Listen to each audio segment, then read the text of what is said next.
Hello and welcome to another tonalist landscape oil painting demonstration. This is your painter in residence, M. Francis McCarthy, and welcome as well to the Mastering George Inness series. This is day 8 in our series, and the painting I did after good old George, I don't know the title yet, but I will hopefully know it very soon, and we'll announce that on the channel in good time.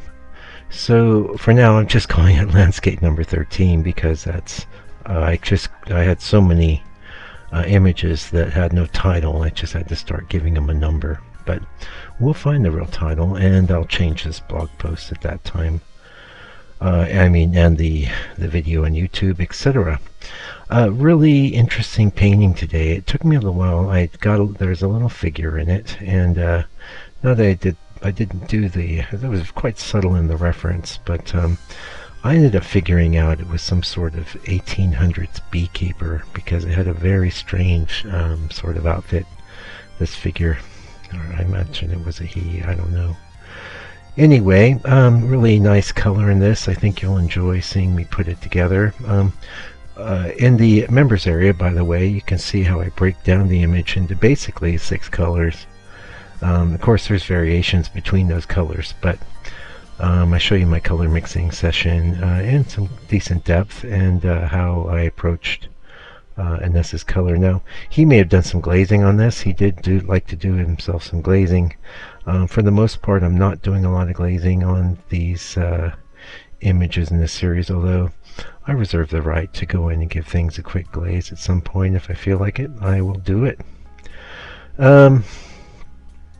Let's see, now about halfway through we're going to resume our reading from the book by David A. Cleveland called A History of American Tonalism, and we're in the chapter about George Inness. That'll be page 42 if you want to read along. So far it's been a lot of fun, and it's a great kind of good overview of what he's about, his history and things like that, so I think you'll enjoy it. Inness was the master, you know. I can't think of any painter that was better or more masterful. Not every painting he did was great, but one of the main reasons for that is he didn't always play it safe. He was always changing things up. Oh, before we go much further, I'll let you know I'm painting on hardboard here. It has been primed with 2 coats of transparent gesso. In this case, transparent gesso of my own manufacture, and I will be sharing that on the channel. Not just in the members area either. I'm going to make it because I appreciate you. You're a subscriber. And if you're not a subscriber, you know, you can be. It doesn't cost nothing. And the members area only costs $6 a month. A members area is full of like full-length videos, basically. Hundreds of them, where you can see the process in real time while I'm doing it in the studio, and I just think that's amazing. And thank you to Google and YouTube for you know, hosting it, making it available, because it's a cool thing. Anyway, so what am I did my drawing with a mixture of Mars Black and brown ochre. Now the brown ochre, I got to specify the brand. It's Winsor Newton. Because it seems that brown ochre is different from every brand. That's true of a lot of different colors, actually. It's good to pay attention to the code. The code in the back of most tubes of color, like you know, for example, lead white, PW1. It's the number 1. Yeah. I don't have most of these memorized. I think titanium might be PW6, something like that. Either way, it's good to know, memorize the colors you like, memorize those codes, at least so far as when you know you're going to be going paint shopping. Yeah, and make sure that's what you're buying, that you're buying the pigments you want. Because you can't go by the name brand. You can't. Well, you can't go by the name on the tube of paint, regardless of the brand. Yeah. So challenges. Well, the sky was subtle, and yet it had a bunch of little differences. I ended up going fairly thick on the sky, and then quite thin on the the land part of the scene. My underpainting was not completely dry because I worked on it the next day, but wasn't a big deal. I think it all worked out fine. Basically, just all sorts of different greens in the landscape portion, and I would change up those greens with my usual bag of tricks, which is lots of different reds. Maybe a bit of burnt sienna, maybe a bit of cadmium red. Maybe a alizarin crimson, you never know. A lot of real dark areas too, and this image, this is not a Inness image that is easy to find on the internet, and I always do a bit of a test where I'll drag my my reference image prior to doing the video into like Google image search, and what comes up here is the word fine art. It doesn't even come up George Inness. So I was lucky to find this, and I think it's a really cool painting. Actually, it's not one of his superstar paintings, but I love it. Now, keep in mind I probably did a little bit of scaling. In a lot of cases, I would slightly scale things a little wider or maybe a little taller to hit standard painting proportions for me. And this is a very squarish proportion. This, of course, I painted as an 8 by 10, which would also be the same as a 16 by 20. I don't know what size he painted it yet. I'm hoping that that information will become available in the very near future. Let's see, why don't we go ahead and pick up from our book here. Like I said, page 42. We were talking before last video about how he went and visited Europe and was influenced by the Barbizon painters, but unlike some other American artists that had visited France and studied with the Barbizon painters, Inness just had a brief sojourn and then left and just took the influence home with him and digested it and mixed it up with what he was about anyway. And this is one of the reasons he has such a unique style. The way he paints is, yes, it's a style, of course, but it's incredible. And one of the main reasons that I'm putting a lot of emphasis on George is because he's without peer, and I want that, and you probably want some of that in your painting too. So hopefully together we can discover all his secrets. And like I said, the members area, best place to do that, because you're going to be with me in the trenches. But in this little these videos just for the subscribers, I endeavor to give you lots of tips, tricks, and insight and history. So let's keep going. He mentioned how Inness's style changes incrementally. Oh, here's a quote. With the bum. Here's a quote. As landscape painters, I consider Rousseau, Daubigny, and Corot among the very best. Daubigny particularly and Corot have mastered the relation of things in nature to one another and have obtained the greatest works, representations more or less nearly perfect. According to Inness's son, George Jr., the artist, like his colleague Lafarge, was drawn to spontaneity and freedom of the men. Spontaneity and freedom of the men of 1830, especially as they embodied the purity of an idea. Quote, there was no affectation in these men, there was no tricks of color. But the trouble with Rousseau was that he has too much detail. He's too penny, he's little with detail, and that takes away from his artistic worth. Ooh, salam by George on old Rousseau. Rousseau's not a favorite of mine, but he's got some good ones. Sorry for the sniffle. I did pause to sneeze earlier, so you might hear a couple of sniffles. I'm sorry. George Inness Jr., who also wrote a biography of his father, noted that Inness was not partial to Corot, admiring him as a poet and tonalist, but finding him weak in his key of color. Ooh, and that's a big slam, but it is justified. Corot's color is weak, but his ability to handle atmosphere is unparalleled.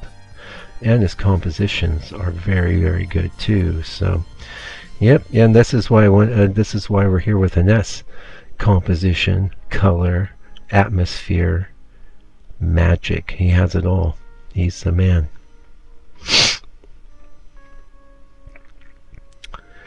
Quote, probably a quote from George Jr.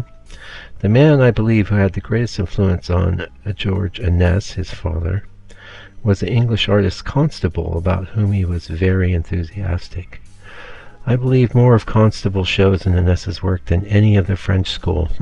Interesting. I get that a lot in my studio, by the way. People walk in, they say Constable. But a lot of that's because they are not aware of American tonalism at all. They just know, they look at my work and they say, that looks kind of traditional.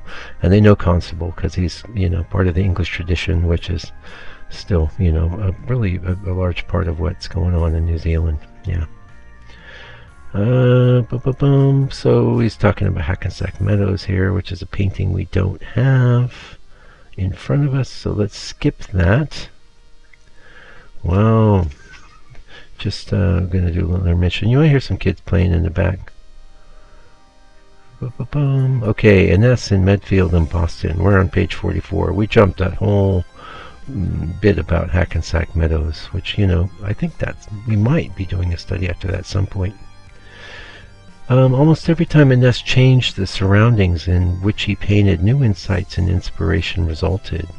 His move from Brooklyn in 1860 to the small town of Medfield, southwest of Boston, only a few miles from the town of Milton, Massachusetts, where Hunt would relocate in 1862, provided Inness with fresh subjects and an injection of raw emotional energy, resulting in a more painterly and expressive style.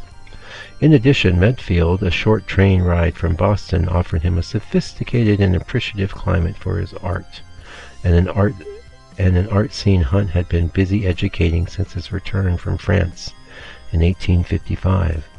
As Inness's son noted, for several years he struggled for recognition, but New York still held to the old school, which was the Hudson River guys.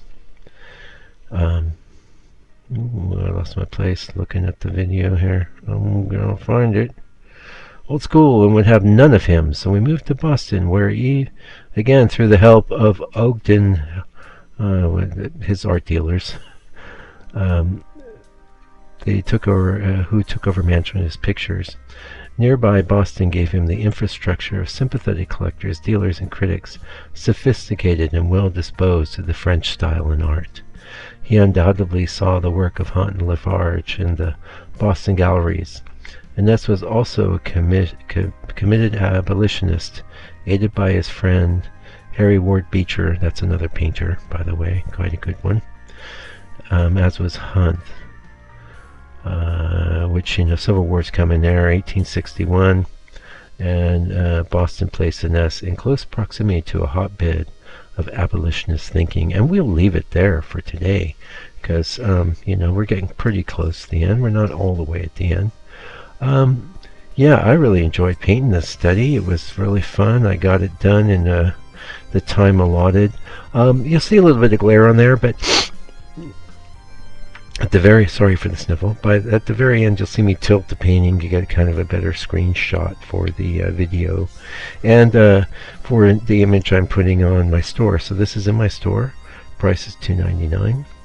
I think that's a nice price, and if you're interested in the painting, you can pick it up. I'll ship it to you. International shipping is free, and your satisfaction is guaranteed. I guarantee you'll love your painting. What else would we like to say? We've got a minute left. Just that, I think, the reference image, such as it is. You'll see in the reference image I had to sample it up quite a bit using a program called Gigapixel, and there's some odd artifacts which I always choose to ignore. It does help me a bit than having something that's the size of a postage stamp, and this was tiny.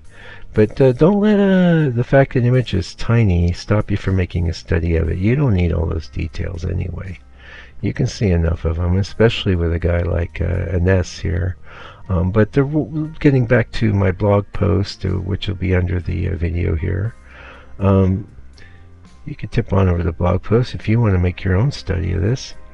You're welcome to grab that reference image and get to work. Make your own painting. Get yourself some of that Inness juice in your work. It's not easy. I won't tell you it's easy. It's taken me years to get good, and really good at doing Inness, and good in general. But Inness has always been a real challenge. Here's our zoom in. Nice, hey? Ooh, look how thick that paint is. Yeah, and I'm really happy with the sky. It's not none of my studies, by the way, are exactly faithful.